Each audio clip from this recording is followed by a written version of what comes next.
Educational institutions को minority institutions बना दिया।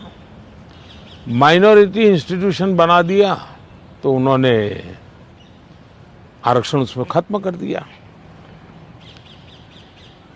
अब उनके अधिकार क्षेत्र में नहीं था, वैसा एक नियम बदल दिया उन्होंने और यूनिवर्सिटी तक को माइनॉरिटी स्टेटस दे दिया।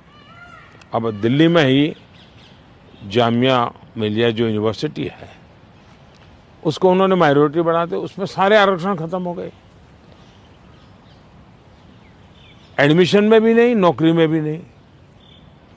और बाद में तो चीजें उभर करके आई कि करीब करीब 10,000 ऐसे इंस्टीट्यूशंस हैं जिसको इस प्रकार से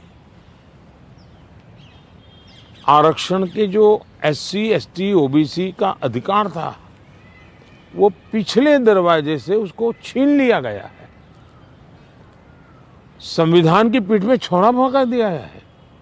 बाबा साहब आम्बेडकर ने जिस सपने से ये व्यवस्था खड़ी की थी उसको इन्होंने वोट बैंक के लिए गिरवी रख दिया है। तो ये एक चिंताजनक बातें मेरे सामने जब आई तब मुझे लगा कि मेरा दायित्व बनता है कि मैं देश को अवगत। इतने में इनका मैनिफेस्टो आया। इस मैनिफेस्टो ने और चौंका दिया और इसलिए मैंने पहला मैनिफेस्टो देखते ही मेरा पहला कमेंट था कि ये मैनिफेस्टो पर मुस्लिम लीग की छवि है। तो 2-3 दिन तो उनको लगा कि इसका जवाब देने की जरूरत नहीं है, ये अपने आप ही बात खत्म हो जाएगी।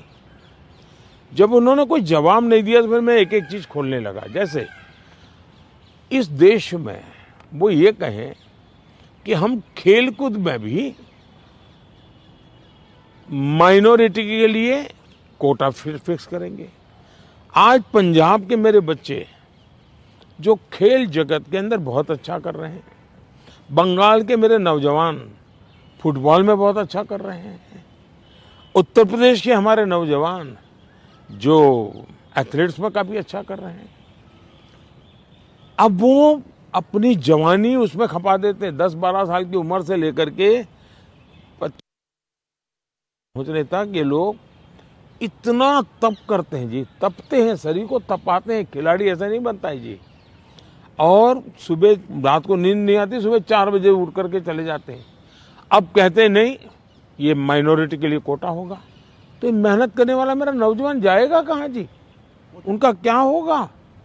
दूसरा उन्होंने कहा कि देश में अब जो टेंडर होंगे उस टेंडर में भी वे माइनॉरिटी के लिए आरक्षण करेंगे।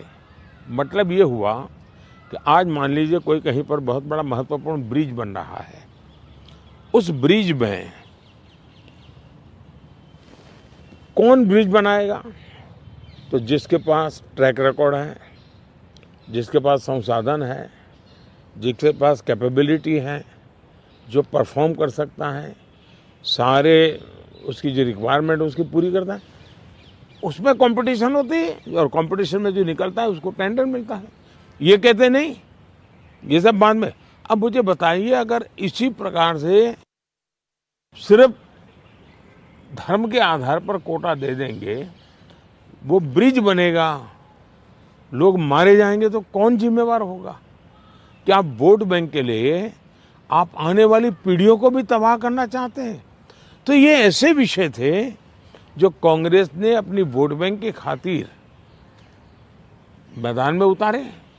तब मेरा कर्तव्य बनता है कि मैं मेरे दलित भाइयों के अधिकार के लिए लड़ूं, मेरे आदिवासी भाई बहनों के अधिकार के लिए लड़ूं, मेरे OBC पिछड़े भाई बहनों के अधिकार के लिए लड़ूं, और इसलिए मैं लड़ाई लड़ रहा हूं। तो ये जो परसेप्शन बनाया जा रहा है कि आप आए तो बिल्कुल आरक्षण ही खत्म कर देंगे, ये क्या, इस पर क्या बोलेंगे आप?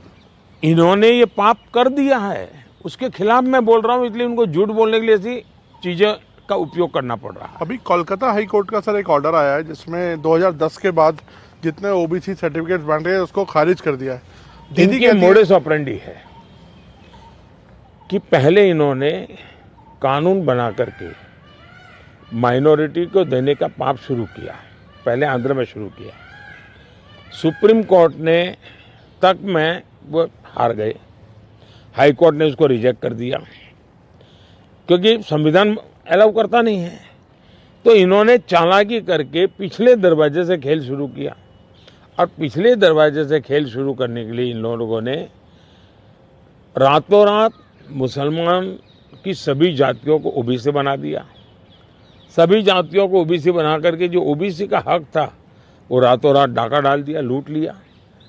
और इसके खिलाफ चुनाव की सरगर्मी चल रही है। तब हम तो बोल ही रहे थे कि भाई ये हो रहा है, कर्नाटक में हुआ है, मैंने बताया था। हम बंगाल के लिए भी बोल चुके थे। लेकिन जब हाई कोर्ट का जजमेंट आ गया तब ये साफ हो गया कि इतना बड़ा धोखा हो रहा है। लेकिन इससे भी दुर्भाग्य की बात है कि इतना बड़ा वोट बैंक की राजनीति करने के लिए वे अब इनको भी गाली दे रहे हैं, जुडिशरी को गाली दे रहे हैं, न्यायपालिका को गाली दे रहे हैं। और वो यहाँ तक कह रहे हैं कि कुछ भी हो जाए हम कोर्ट की बात मानने वाले नहीं हैं। ये जो स्थिति है वो किसी भी हालत में स्वीकार्य नहीं हो सकती है।